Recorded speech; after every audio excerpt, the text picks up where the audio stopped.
I mean, I always had this picture of librarians as being out there on kind of the radical left of personality with actuaries and engineers. You see, I'm now really getting the crowd on my side with this one.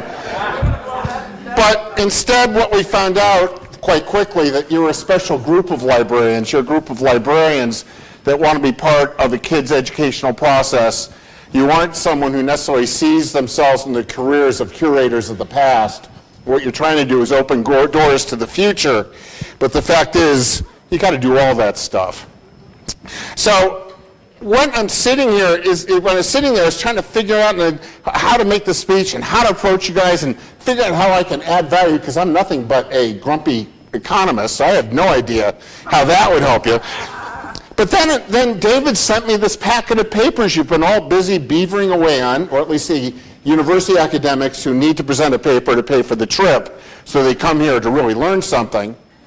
And it's called the Library Learning Commons Starter Revolution. Oh, that just made it home. I got to figure out how the hell this works.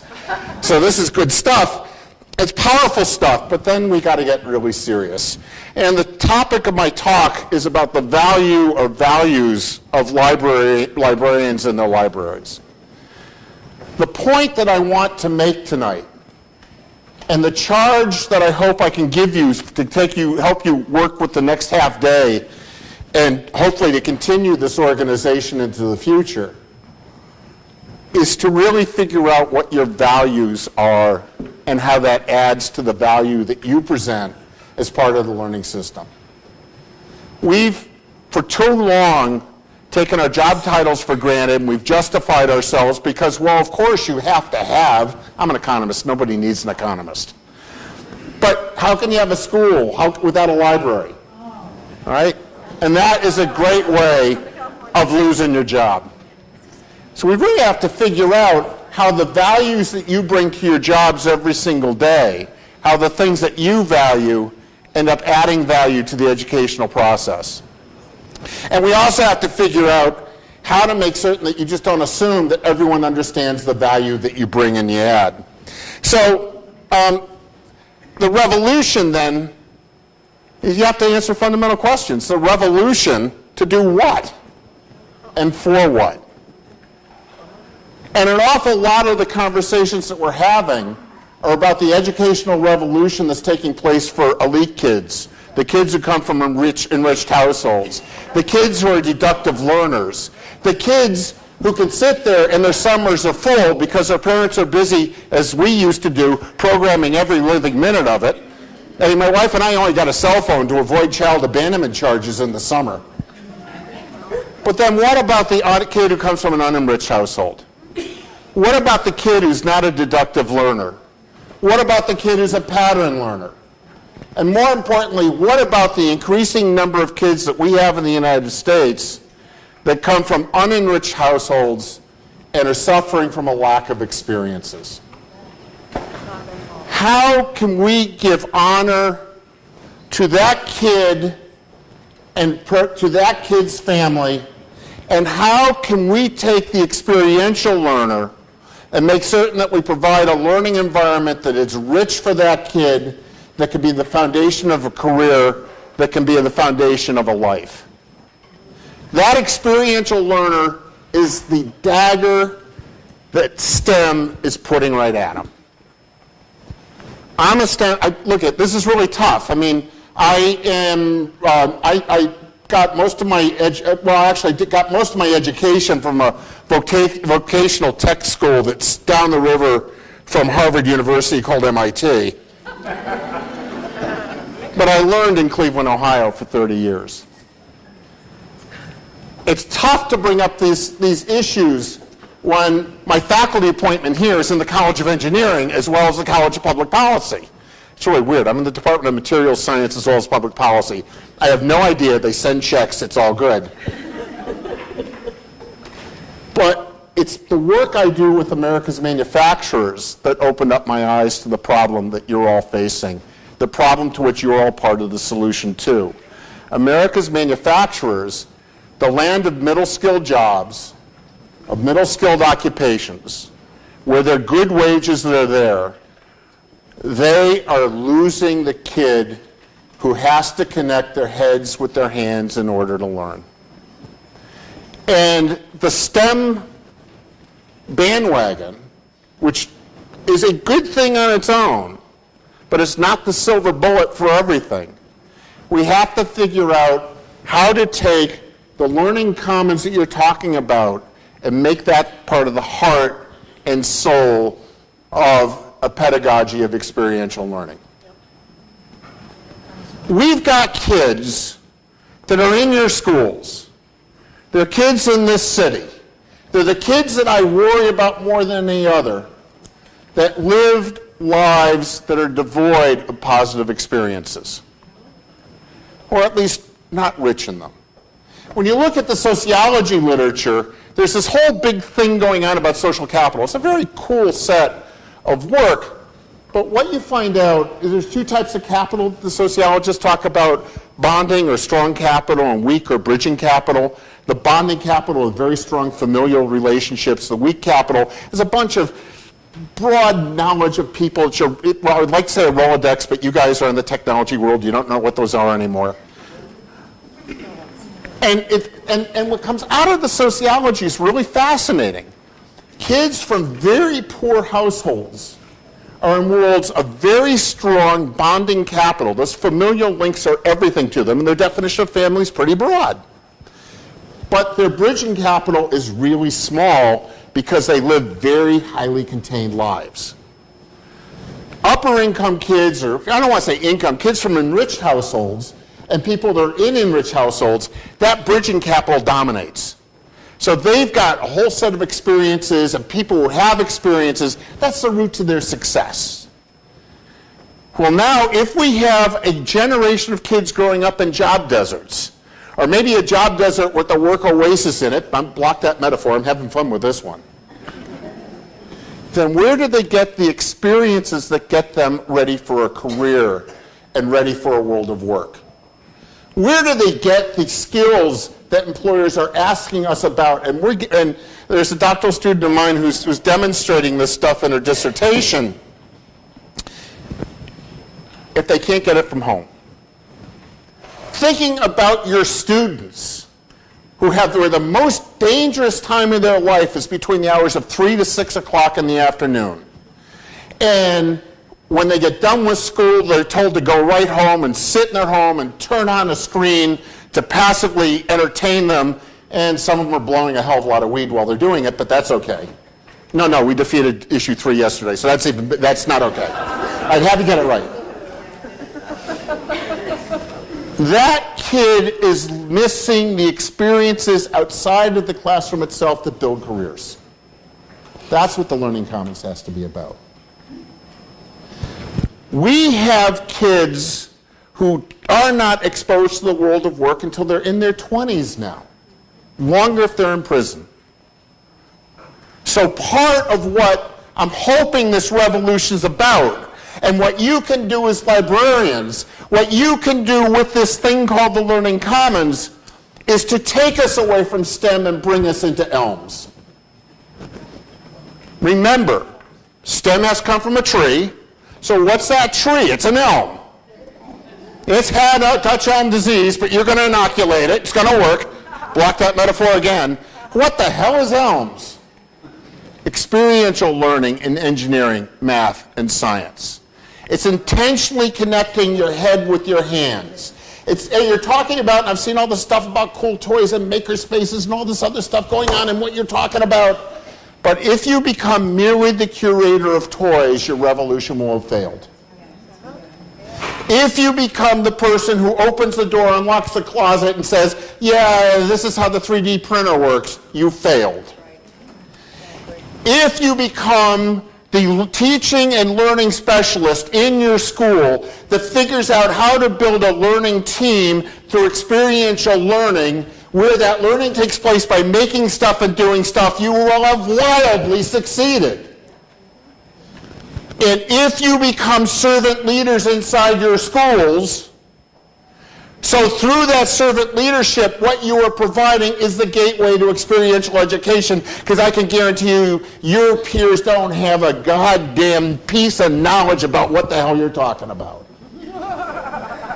I got a little honked off on that one. No, I don't apologize. Join me with my passion.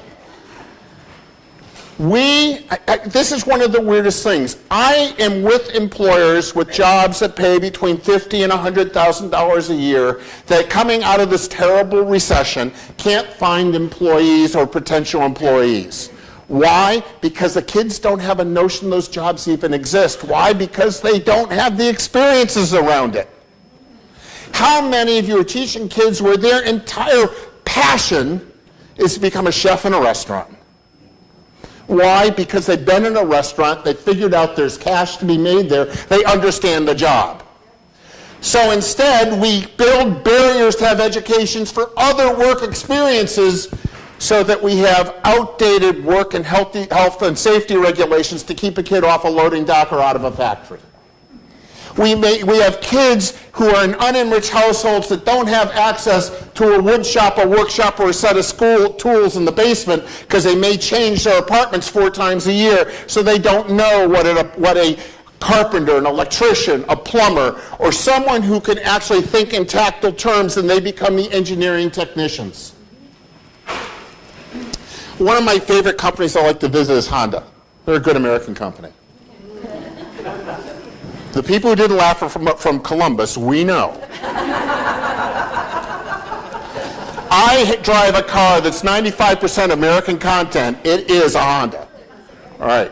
All right, so now I can leave. They paid the fee. Now, this is what I was out in Marysville. This is before about 2005, 6, and I was asking about the hiring practices. And the head of supply chain for North America sat down and told me, he said, what we really want is that good farm boy. My eyes went wide, blood drained, and he knew I was highly offended, so he said, "In girl."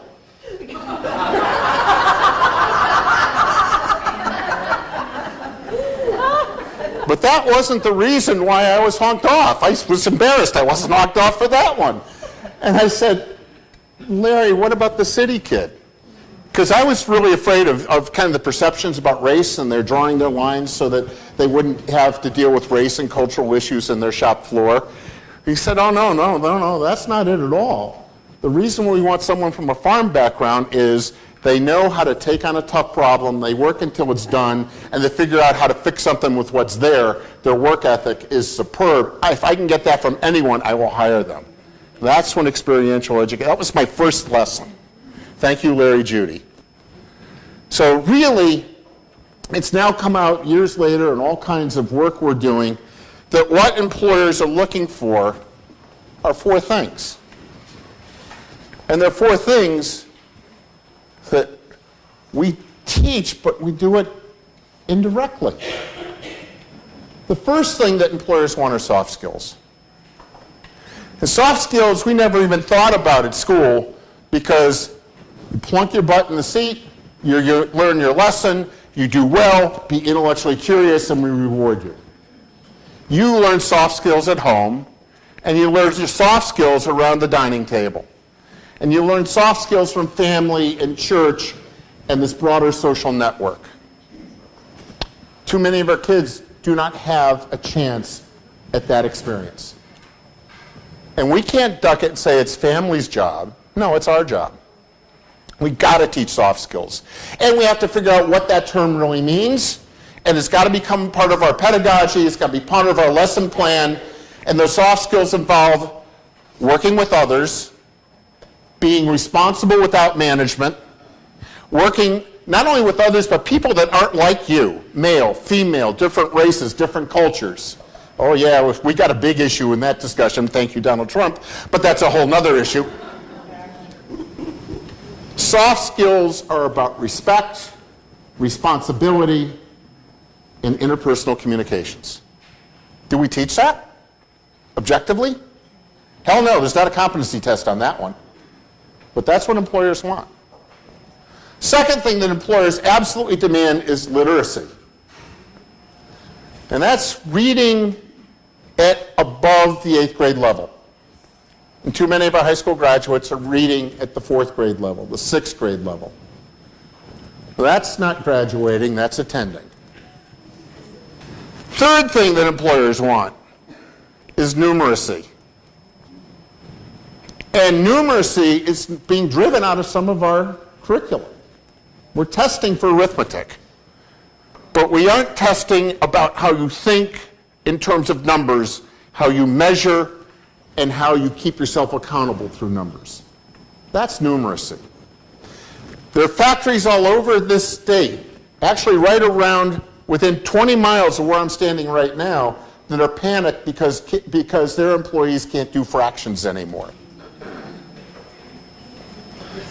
My response is, give up and just go over the metric system. You can sell to Europe. It's a lot easier. But that's when they back off and say, no, it's not only just the measurement. They can't conceptualize what the measurement means. Numeracy is really important. And if we can't measure, we cannot self-manage. And then there's that other major fourth skill, which they all ask for, and that's the ability to pee in a cup right and pass a test. Here's the scary thing. How many of you, any of you from voc ed schools here? Voc techs? One of you? What I'm finding out in Ohio is kids aren't going into manufacturing vocational tech tracks, and they're ignoring some of the skilled trades if they know they're going to be drug tested at the back end. That's a human tragedy. That's taking and cutting off opportunity at the front end. So there's something else which I think experientially you folks are going to have to intentionally build into your curriculum. Starts at kindergarten, goes all the way to the end. And let's broaden what we mean by communication. Because again, for these middle skilled jobs, as well as the higher end jobs, what we're seeing is the demand that the employee be able to communicate verbally. Valley Girl speak doesn't work. Be able to communicate in written form. Expository writing means so much more than creative writing. And I wish every kid had to take a journalism class, because writing a memo is hugely important and documenting what you can do factually is hugely important. So written communication is just absolutely critical, and being critical about your writing so it communicates as well. Being able to communicate with others visually, which means graphically. I'm doing a great job. I'm using a software tonight called Words. It doesn't crash often, but when it does, boy, is it embarrassing. And you have to be able to communicate numerically. And if this is, again, this is a factory story. Again, we took a trip through Honda with a whole bunch of general managers of factories, and later on, Tom Green took me through the Delphi brake plant outside of Dayton. It's no longer there, it got ripped down. Now, a couple things about Tom Green. He writes about servant leadership. He is a servant leader, and if you could buy his little handbook on servant leadership, it's fabulous. Tom was given that factory in Dayton with orders to perform so badly we can shut it down. Tom had 300% labor turnover one year during his last year there. That plant not only made money, it increased its quality, and it only got shut down because of the fact that plants just had to go. I don't want to go through the messiness of it all. Tom and I went through Marysville together and saw the way Honda measured everything along the line, including employee satisfaction at the end of a shift. Tom, I think the term is gobsmacked. His jaw dropped. He said, if I did that in my plant, I'd be grieved. But it's the foundation of everything else. So the reason why I'm telling you, other than I think Tom's genius and I like telling good stories about Tom, the reason I'm telling you this is that you can end up being responsible as part of a team, and measurement is at the root of it, and we aren't teaching our kids to think in terms of measurement. That is part of experiential learning. So your challenge really is an important one. Your challenge is to how do you use your values about information and pedagogy to prove and improve the value added of your school itself. And the success is not the test, the success is the kids and the career and lives the kids have. But we have to be responsible for that testing. Figure out the value added. If you are purely demand responsive, there's no value added. You are the keeper of the toys. There's also something else that you all know much better than I do, because again, I'm an economist, I'm a public policy nerd, I'm not an education specialist, but I've done enough. So I think that most of us in this room would agree that we know what makes for successful schools. Successful schools tend to be small, not very large. They tend to be small because it becomes a learning and education community.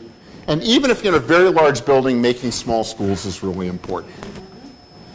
Second thing that's really important is to have a kid with an engaged set of adults around them.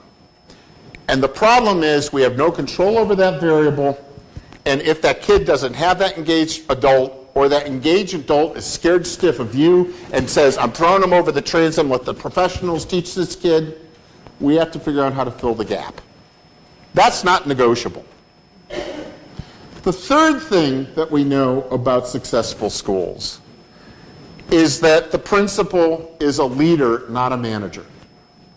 The factory model of labor management relations has to die in our profession. Because if it doesn't die, it's the kids that are currently dying. Yep. And we have to face up to it, and we have to really talk honestly about it. The next thing that we know is true about successful schools, so I've got small, engaged parents, leadership. All of you have to be part of a team. There has to be a learning team inside that building. If bumping rights predominate, you're on a team. If each teacher says, my little room is my castle and I'm not going to be teaching to anyone outside of that room, you are on a team. If you are not talking to each other about the kid as they move between rooms or move between grades, you are on a team. And this is really the cool things about where you guys come in. You weren't there. You were outside of that. You are the commons. You can be the shared resource. You can be the servant leader that helps make that happen, because if you get a traditionally educated teacher, they cannot figure out how to do the engaged learning and or have the time to put together the big project or go out and figure out how to meet employers and all that other good stuff. You're the ones who can bring battle bots to your route into your classroom. Oh, you want to be a hero? That one's cool. So I'm seeing this group, this profession, is joining with the principal as being part of the culture change that becomes making a team. If you are the media room, you're irrelevant. In fact, if you are the media room and you are the storer of the toys and the custodian of the information, the curator of the books that Google's already doing, you will not have jobs. That's your self-interest. If you have jobs, you're not going to be happy with them. So it's sitting there and figuring out how, through this revolution, by embracing experiential learning, by becoming part of that commons that brings the experience to all of these kids, you will have committed the great sin of culture change. You know, I had another conversation with a sociologist up at General Motors in Warren, Michigan. And this is the old General Motors, before they bankrupted and allegedly reformed. And we were talking about culture, and he just sat back and had a big GM I should put it this way, a big pre-bankruptcy GM self-satisfied smile. And he says, yeah, the culture box, that's where we put everything that's too hard to change. Yeah, I wasn't happy. And I stopped looking at those cars soon thereafter. I'll tell you another story about disc brakes, but that's a different one. All right. But the fact is that if we decide that culture is too hard to change, hope for an early retirement, because that's where the battle's going to have to take place.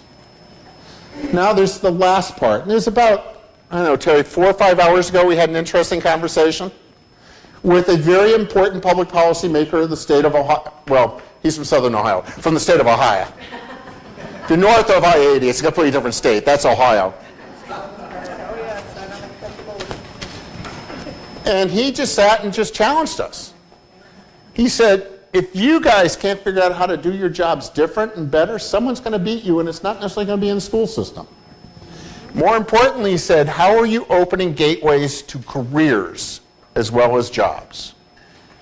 And how are you responding to that middle skilled job? Now, with this public policy maker, we're all excited about increasing the BA, the percentage of BAs in the state. We're in tune with that. And we're really all in favor of teaching STEM classes well so that they don't alienate kids and bore the living crap out of them. That's a technical term. But at the other side, I'm much more concerned about that other group of kids, to make certain they're ready to become lifelong learners. And here's the reason why we are concerned about lifelong learners for those kids. There are very few of us, and we're among the privileged few, who are going to be in the same job or occupation for our entire lives. It's really tough as a professor who has tenure and is fully vested in a pension plan to talk about how other people should take risks. But I'm going to do that. But we know that every person out there is going to have a career. It could be a successful or an unsuccessful career. They're going to have a career. But we do also know that they're going to work for multiple employers, they're going to have multiple jobs, and they may even have multiple occupations. So that means that we owe it to that individual, through experiential learning, that they have the tools so they can become lifelong learners, so that they can go back and pick up a certificate or some sort of credential that employers recognize, that they can go on to higher education at a point when they're ready to accept it. I mean, the fact is that America is the world's best second, third, and fourth chance educational system. I'm not convinced we're the best first chance system, but I haven't found one that's better, so it's like democracy. But I do look at Germany, and I do look at Korea, and they do very vicious tracking in those places, but they are much better at stimulating, protecting, and growing people for middle-skilled jobs. We got to take that on. So here's your charge. Your charge is one of taking your personal values, transmit them to adding value to that kid, because the only value that people care about is whether that kid gets a job and has a successful career. That's American democracy. No job, no vote. No job, no worrying about the future. And we are amazing for having ladders to opportunity, but we've been very busy removing the lower rungs. So we have to figure out, you have to figure out, how to put together a compelling curriculum of experience with a shared commons of project-based learning that ends up with the same result of someone going through any sort of didactic, traditional textbook learning that I would do well with. I do really badly with the other stuff. We need to provide those opportunities so that that kid gets to experience work before they graduate from high school, that has a notion of a broad variety of careers. It's not done through career fairs. It's not by having a guidance counselor with the Bureau of Labor Statistics book on job openings and job closings. It's how do you get them so that they can experience work early, positively, and be supervised by an adult that's not their parents. Taco Bell doesn't count. Why? Because the lead supervisor is 18 and he's busy instigating the guacamole wars and the squirt guns they use to put the food on your taco. Let's see, I can be sued by Taco Bell, GM. Okay, I'm having a good night tonight. That's your charge. Your charge is to figure out how to make ELMS work. And experiential learning in engineering, math, and science. You need the math and science, so it goes on. That kid will be better at STEM. The head of North American, the former head, he just retired, for manufacturing for McKinsey & Company for North America, and he shared the global lead for that company, comes out of Germany. And Felix and I were talking about all this stuff over a couple years, actually. And Felix said, I'm a doctor of engineering from Germany. I wouldn't pass an engineering course here. Why? Because I'm a hands-on engineer. He came up through basically the Voc-Tech system, a very highly skilled Voc-Tech system, with math good enough, so he became an engineer. The single most important engineering faculty member at Ohio State, I'm sorry, I have to do this right, the Ohio State University, I'm still a trainee, is a guy who runs the second year lab in mechanical engineering. Why? Because he is a former card-carrying tool maker who started at GM's Frigidaire plant in the Hilltop neighborhood, which is now a casino, so counting's still important, who started taking night classes at Ohio State, who ended up getting his PhD. And why is he so effective? It's because he understands how to connect heads with hands. He's fabulous to work with. So this is a hell of an exciting time. This is the chance where you guys can invent the curriculum, because I tell you, it's not going to come out of the universities. When I look at the, oh, you can do it again, it's good. When I look at the elite universities that turn their library schools to library and information science, there's a lot to do with that, but they've gone from curating books to curating bits. And the companies are very excited about it because they want to mine those bits to sell products. But that's still on the supply side. That's being the curator. That is being the servant. It's not being the servant leader. In the school libraries, K through 12, it's a different ballgame. For the elite kids, I still want you teaching them how to write a great research paper. I want you to teach them the stuff that their teachers can't, and how to take a big, audacious project and break it down into bits and make certain that they're going through vetted, high-quality data so they come into my classroom and I have them ready to rock and roll. That's nerd heaven. That is great. It's wonderful. I honor that tradition, and I hope you keep doing it. But then there's the other kids. The majority of the kids.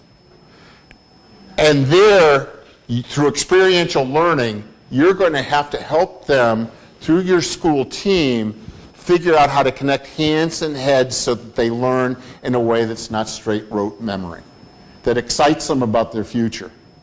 And here's your last challenge. These kids who grow up in job deserts, these kids who grow up in households that are not rich in extracurriculars, and there aren't lots of books around, and a kid who's in a family where those strong link social capital, the bonding link, swamps the weak links that get them jobs, life, career. That's on our plate. How are we going to open up the doors to work and work experiences? Oh yeah, and my list of things, I did forget one thing, was that list of things about schools that we know that work. And you guys aren't going to like this because summers are precious and wonderful. But we know that for kids in unenriched houses, a 17-3 calendar is the only thing that works. 17 weeks on, no more than 3 weeks off. If they go more than 3 weeks off, we know the kid gets dumber because they forget. And we have to make certain that we start to understand whether it's through choice or whether it's through rabble-rousing. And Cedar Point doesn't like it when I say this. That calendar has to become the norm if that group of kids who are in unenriched households are going to succeed. The other thing that we're going to have to figure out is how to also get them work experience. I'm going to let you in on a really big secret about poor, low-income kids, poor kids. They need money.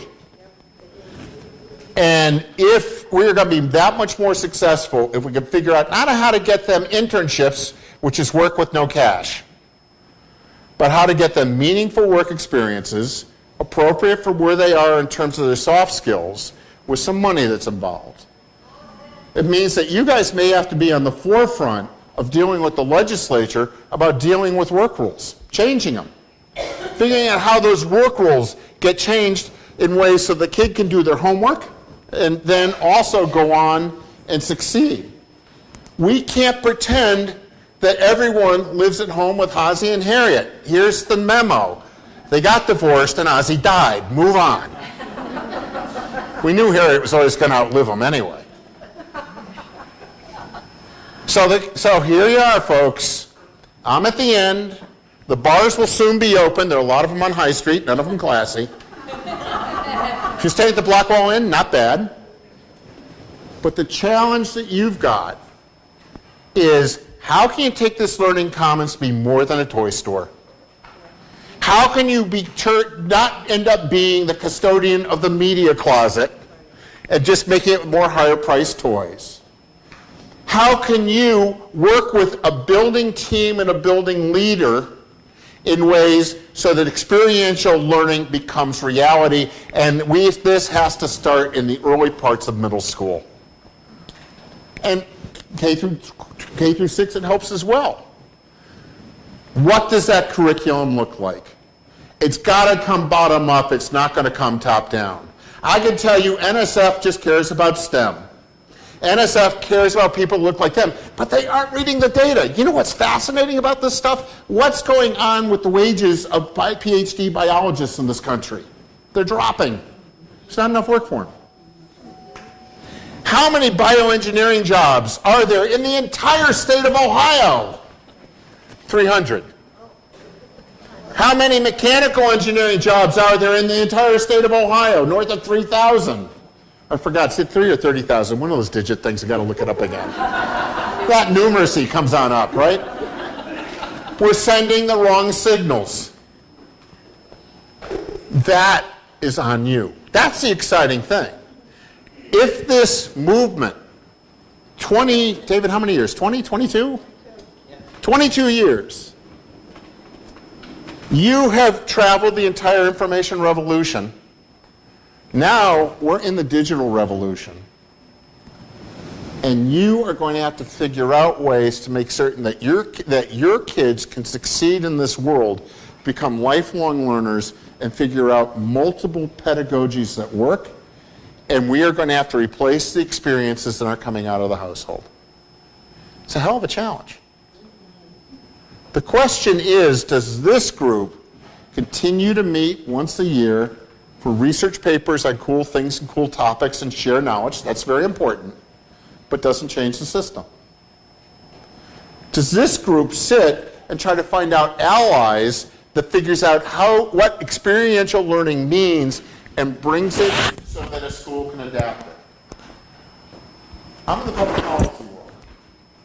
And I will tell you that any politician who faces a crisis, any leader that has a failed school, is not going to take the time to figure out how to invent something de novo that meets their needs, because they're up to their butts in alligators. They're going to look for what's off the shelf. This is the group that can figure out what should be on that shelf. And I can't give you a more exciting and fun challenge, because it's figuring out how you add value through the commons to the educational process. And a lot of that's passing tests and scores. That's very exciting. But the most exciting thing is to take that kid who would be on a treadmill to just being socially passed, or enough to get through the competency exams, but not enough to succeed in work, and help them succeed. And take that same kid who's got a worldview that's as small as 4 city blocks, or more importantly, if they're out in a suburb without a car, it's the bus route. And they don't know what those options are. Every single one of us is here tonight because there was somebody 30 years ago, not insulting them, that did that for us. Some of it may have been our families. Some of it may have been in a church. Some of it may have been a social organization. For most of it, it was in a school. And that person in that school knew of possibilities that didn't enter my 16-year-old hormonally addled brain that wasn't fully developed yet. And you get to do that. Understand, there is no one path. The true troublemaker, the socially responsible troublemaker, is the one who creates new paths, and I hope to hell you do it. Thank you all very much.